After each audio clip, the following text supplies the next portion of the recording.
Hello students. So today's topic is evaporation. We have already completed the topic before and the remaining topics in the previous videos. Today this is the last topic of chapter 1. As we have already seen the different characteristics, different properties and the factors affecting, like what are the different factors which will help to change the state of the matter, right, from how it will change from solid to liquid to from liquid to gas, है ना, and what are the different factors, you can say heat or pressure, right, heat or in other words it is temperature. So today we will see the last topic, that is evaporation, which is very important, and this process happens in our day-to-day life in front of everyone. Like we don't know actually what happens. So after studying this, you'll come to know what are the daily activities going on in front of you, and you don't know it is because of evaporation. Okay, actually evaporation होता है बहुत सारे जगह पे, but अपने को पता नहीं होता है. सुनो, अभी evaporation है क्या, हमने देखा था in the change of the state of matter. Evaporation is nothing but what? The process in which the liquid gets converted to gas, right? That is nothing but as evaporation. तो इतना क्यों मतलब अलग से एक टॉपिक evaporation पे. सी, सबसे पहला लाइन तो इधर आप देख सकते हो, do we always need to heat or change pressure for changing the state of matter. क्या ज़रूरी है कि हमेशा हमको टेम्परेचर बढ़ाना पड़ेगा या प्रेशर कंप्रेस करना पड़ेगा? तो मेरे को अगर किसी भी मैटर को चेंज करना है, तो किसी भी मतलब ज़्यादातर हम लोग लिक्विड की बात कर रहे हैं यहाँ पे, क्योंकि एवापोरेशन लिक्विड के साथ होता है. सो क्या ज़रूरी है क्या? The answer for this question is no. No, there is not a necessary to to give it to heat or to increase the temperature of the object so that it will convert. See, कुछ चीज़ें हैं जो automatically होता है. अब ये automatically नहीं होता है, ये होता किसके वजह से है? जो मैटर के अंदर जो पार्टिकल्स है ना, पार्टिकल्स के प्रॉपर्टीज़ के वजह से होता है. We have already studied the properties of particles of matter, right? So let's start. See here, you have seen the water when left uncovered slowly changes to vapour. अब देखो, सपोज कोई floor पे पानी गिर गया, ठीक है, तो वो पानी कुछ टाइम बाद एवापोरेट होके वो चले जाता है, गायब हो जाता है, right? I am not talking about the tiles and all. I am talking about a floor, a road, you can say a normal लादी. जैसे कि नॉर्मल आप कहीं पे भी देखोगे, कोई भी यू कैन से फ्लैट्स वगैरह में, टाइल्स वगैरह की बात नहीं कर रही हूँ, टाइल्स में अब्जॉर्ब इतना नहीं होता है जल्दी, तो वो उसको एवापोरेट होने को ज़्यादा टाइम लगता है. वेरेवर, कहीं पे भी पानी गिरा है, हर जगह कोई पानी पोंछते नहीं बैठता. There is a process which is called as evaporation, which happens naturally due to the properties of the particles. Okay, this is a example. Another example is कपड़े सूखते हैं, हम क्या फ़ैन लगा के रखते हैं कि कपड़े सुखाने के लिए? नहीं, वो ऑटोमेटिकली सूखता है. कैसे ऑटोमेटिकली? क्या नेचर आके सूखा के जाता है क्या? नहीं, ड्यू टू एवापोरेशन. कपड़ों से सारा पार्टिकल्स जो है एवापोरेट हो जाता है. जब वाटर रहता है ना कपड़े में, जितना भी, अभी तो चलो आजकल we use machines, washing machines, तो पूरा स्पिन आउट करके वो पानी निकाल देता है, बट देन टू गीला तो रहता है, तो वो पानी कैसे इवापोरेट होता है? Due to the particles, due to the properties of the particles. अब होता क्या है देखो. See, we all know the particles of matter are always moving. They are always moving. They are not at rest. Okay? They are always moving. They are not at rest. तो क्या होता है? वो चलते रहते हैं, भागते रहते हैं, तो उनका काइनेटिक एनर्जी चलता ही रहता है. तो अभी क्या भागते रहेंगे तो क्या एक दूसरे को टकराते थोड़ी है? वो कंटिन्यूसली मूव होते रहते हैं, और फिर वो फोर्स ऑफ अट्रैक्शन को तोड़ के वो बाहर निकल जाते हैं सराउंडिंग में, एंड फिर सराउंडिंग में जाके वेपर बन जाते हैं. ठीक है, अभी मैं प्रोसेस यहाँ पे बताऊँगी क्या होता क्या एग्जैक्टली. तो ये देखो, the particles with different amounts of, there are different particles with different amount of kinetic energy. Okay, now what happens in case of liquids? A small fraction of particles at the surface having higher kinetic energy is able to break away the forces of attraction of other particles and gets converted into vapour. अब सुनो, matter, पानी पकड़ लो, अब जो water है ना, इसके अंदर बहुत सारा पार्टिकल्स है. एज आई सेड, चाहे वो सॉलिड हो, लिक्विड हो, गैस हो, the particles of matter are never at rest, they are continuously moving. Continuously move होते रहते हैं, बट इसका मतलब ये नहीं है कि सारे पार्टिकल्स का स्पीड सेम है. नहीं, हर एक पार्टिकल का स्पीड अलग अलग है. तो जिस पार्टिकल का स्पीड सबसे ज़्यादा, उस पार्टिकल का काइनेटिक एनर्जी सबसे ज़्यादा. तो जिसका काइनेटिक एनर्जी सबसे ज़्यादा, वो सारे पार्टिकल्स के स्पीड को तोड़ के वो आगे निकल जाएगा और वो चेंज हो जाएगा वेपर में. अंडरस्टूड? बस यही लिखा है यहाँ पे. The particles having the higher kinetic energy will break away the force of attraction with other particles and then converted into vapour. Now the phenomenon of change of liquid into vapors at any temperature below its boiling point is called evaporation. Boiling point में जा रहा है तो वो अलग है बाबा, but below boiling point it is evaporation. Okay, simple है. अब what are the different factors जो इवोपरेशन को बहुत इफ़ेक्ट करता है? ये मैंने आपको स्टूडेंट्स बोला था कि ये this diagram is very very important. मैंने बोला था, see here the liquid converts it into gas, this is vaporisation. This occurs at its boiling point. Liquid जब बॉयल होना स्टार्ट होता है तब वेपर्स बनते हैं. That process is vaporisation. ठीक है. एंड लिक्विड जब without any heat, without any pressure convert हो रहा है गैस में, that is evaporation. So below its boiling point. अब कुछ कुछ है जो इवोपरेशन का इफेक्ट करता है. हर जगह हर टाइम पे इवोपरेशन सेम नहीं होता है. तो what are the different factors? There are 4 factors. अब सिंपल डेली लाइफ का एग्जाम्पल लो. एक इन्होंने यहाँ पे एक एक्टिविटी किया है, सुनो. उन्होंने क्या किया, एक टेस्ट ट्यूब लिया, उसमें कुछ पानी, अमाउंट ऑफ पानी ले लिया. ठीक है. एक डिश ले लिया, China dish you can say, normal एक कोई भी यार डिश ले लो यार, कोई भी प्लेट ले लो, उसमें पानी ले लो. एक टेस्ट ट्यूब में या तो एक ग्लास में पानी ले लो अपने घर के लिए. ठीक है. ग्लास में थोड़ा सा पानी लो, एक ग्लास भर के पानी मत रखना, सालों लग जाएंगे इवेपोरेट होने. 5 ml, 1 स्पून डाल दो पानी वो ग्लास में, और 1 स्पून डाल दो एक डिश में.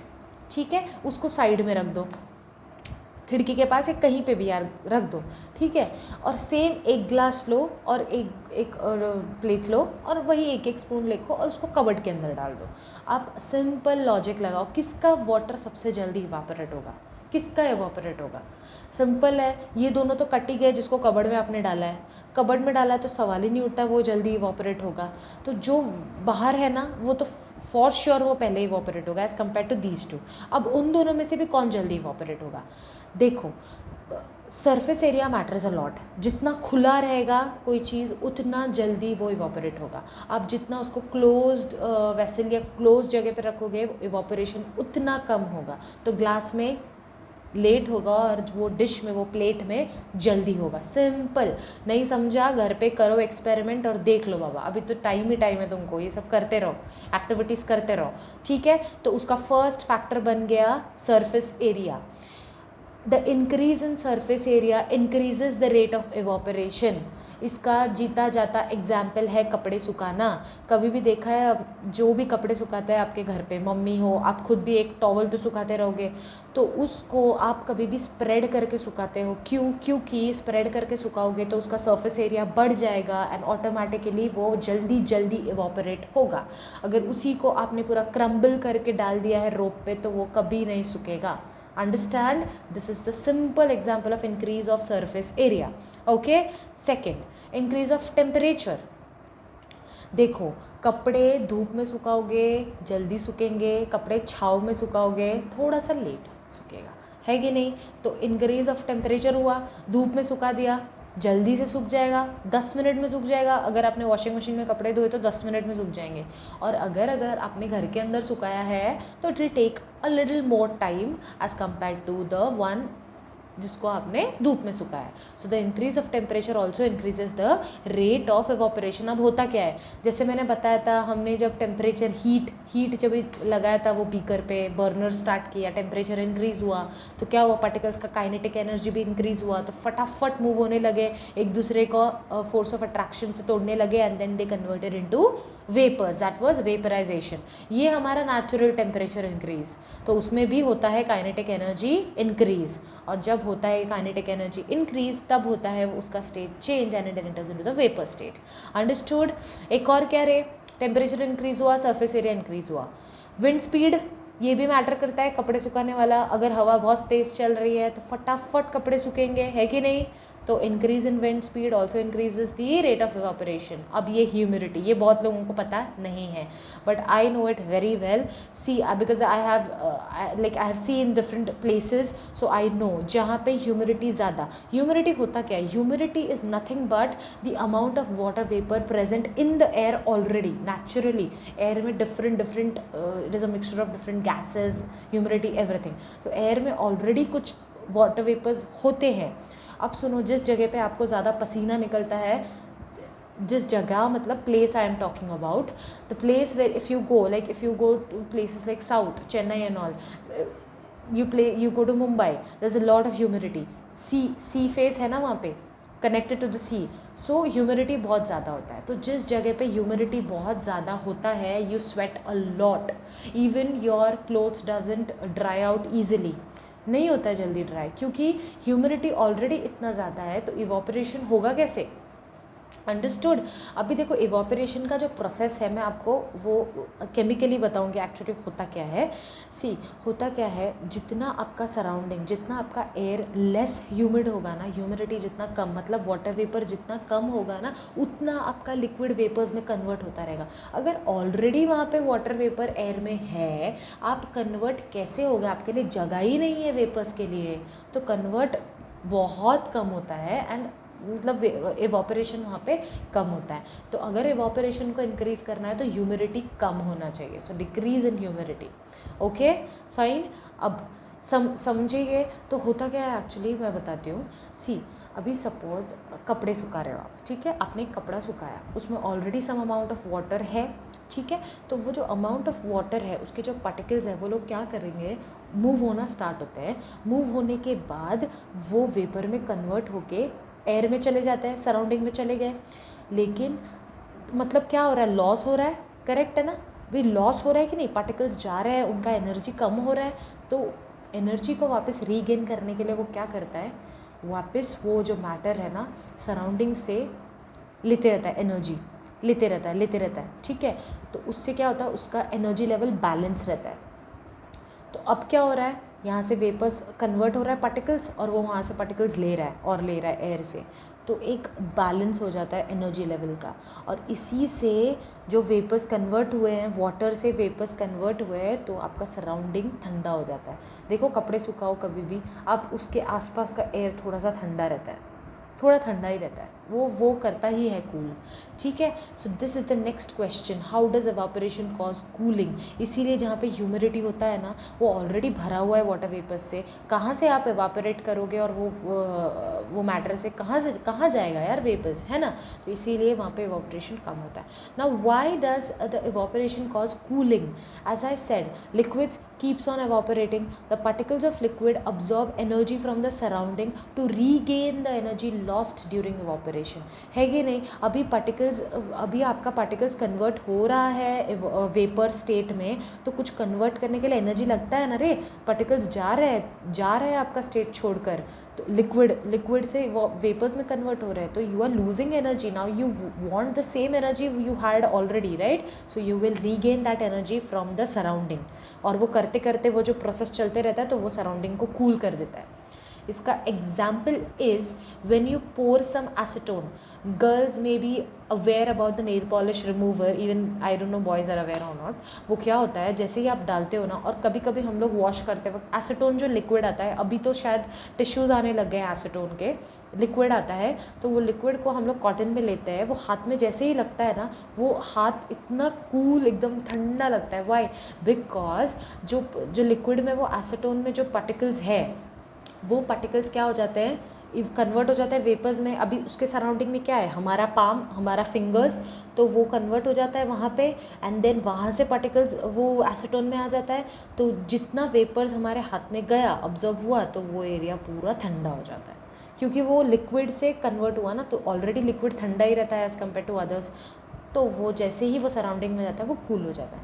Second is sunny day. You now people even in the summer season लोग करते हैं, गांव में भी करते हैं. देखो टेरेस पे पूरा पानी डाल देंगे, क्योंकि पूरा ख़त्म होता है ना, धूप ख़त्म होते ही ना आप पूरा पानी डाल दो तो क्या हो जाता है, जितना वो हॉट सरफेस है ना, पानी आपने जैसे ही डाला वो लिक्विड का पार्टिकल्स पूरा उसमें वेपर्स में कन्वर्ट हो जाता है एंड देन वो इवोपरेट हो जाता है पूरा. तो जितना भी हॉट सरफेस है पूरा हॉटनेस उसका निकल जाता है and then it cools out. It cools out. So this is a example. You can give more examples. जैसे घर में मटका होता है, राइट? मटका, मिट्टी का मटका. हैव यू एवर ऑब्जर्व्ड मटके का जो आउटर सरफेस कभी भी आप टच करके देखो वो ठंडा रहता है. क्यों? और पानी भी जो अंदर रहता है वो ठंडा रहता है. क्यों? क्योंकि पानी हमने नॉर्मल पानी उसमें भरा है, वो कुछ फ्रिज का पानी कोल्ड वाटर नहीं होता है, नॉर्मल वाटर होता है. तो नॉर्मल वाटर से कंटिन्यूसली पार्टिकल्स क्या होते रहते हैं, कन्वर्ट होते रहते हैं वेपर्स में. और वो कहाँ जाते हैं, वो मटके के पोर्स में. ठीक है, जाते रहता है जाते रहता है. नाउ फ्रॉम द मटके का pores it absorbs the particles inside. ठीक है, तो ऐसे करके वो मटका का पूरा सराउंडिंग ठंडा हो जाता है और उसकी वजह से वो पानी भी ठंडा रहता है. Understood? This is the like one more example which you can observe in your home if you have matka in your house. Second is topic is why should we wear cotton clothes in summer? We all know we should wear cotton clothes in summer, right? Simple सी बात है, summer में बहुत ज़्यादा sweating होता है. अब वो स्वेट जो लिक्विड है उसको इवॉपरेट करना है आपको. ऑटोमेटिकली तो इवॉपरेट नहीं होगा, कपड़े बिना पहन के तो घूम नहीं सकते. तो ऐसे कपड़े पहनो जो आपका वो स्वेट अब्जॉर्ब कर ले. तो कॉटन अब्जॉर्ब्स दी स्वेट ईजिली. मतलब उसने क्या किया, वो लिक्विड को उसने वेपर्स में कन्वर्ट कर दिया है ना, अब्जॉर्व करके फिर वो एटमॉस्फेयर से कांटेक्ट में रहता है. हमारा कपड़ा, हमने जो क्लोथ्स पहना है वो एटमॉस्फेयर के कांटेक्ट में रहता है. तो जैसे ही उसने पसीना पूरा सोक कर लिया वो इवॉपरेट हो जाता है पूरा एटमॉस्फेयर से एंड देन फिर वही एटमॉस्फेयर से वो पार्टिकल्स लेता है तो हमको कूल फील होता है after some time, right? This is the reason we should wear cotton clothes. Okay. The next is why do we see droplets on the outer surface of a glass containing ice cold water? ये तो सबको पता है. आप अगर एक bottle निकालो, ice cold क्या, नॉर्मल फ्रिज से एक ठंडा पानी का बॉटल निकालो, उसको थोड़ी देर बाहर रख दो, वो पूरा बाहर का बॉटल पूरा पानी पानी हो जाता है. वाई? Water droplets. क्यों? क्योंकि जैसे ही बाहर के जो पार्टिकल्स है, एयर में जो पार्टिकल्स है वो कॉन्टैक्ट में आते हैं उस बॉटल के, वो बॉटल क्या है, कूल है. तो you know that when gas comes in contact with like when it is cooled then it converts it into liquid. तो वही जो गैस हमारा एटमॉस्फेयर में है, एयर में है, वो कॉन्टैक्ट में आता है वो कोल्ड बॉटल से and then since cooling converts the gas into liquid so water droplets form हो जाता है. This is the reason why we get the water droplets. So this completes your whole chapter of matter in our surroundings. Now it's a request you start preparing the exercise questions as well as these in-text questions because it is very important.